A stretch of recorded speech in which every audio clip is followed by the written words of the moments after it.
Tout d'abord, parlons de vous qui écoutez Europe 1 Soir Week-end sur la route des vacances. Et peut-être dans les bouchons. Journée classée rouge par vision futée. Près de 900 km d'embouteillage recensés en début de soirée.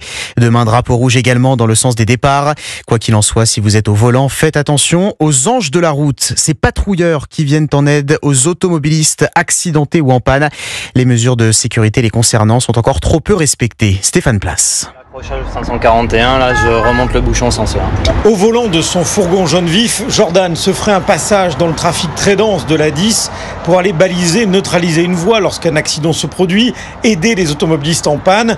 Tâche dangereuse car les autres conducteurs ne respectent pas tous, loin s'en faut, le corridor de sécurité. Il n'y en a pas beaucoup qui s'écartent quand même, on voit même les poids lourds, ils roulent sur la ligne blanche, alors que on est là. Nous c'est premier mot d'ordre, c'est de sortir du fourgon pour se mettre en sécurité. En moyenne, c'est un fourgon d'intervention qui est heurté chaque semaine par un autre véhicule ou un poids lourd.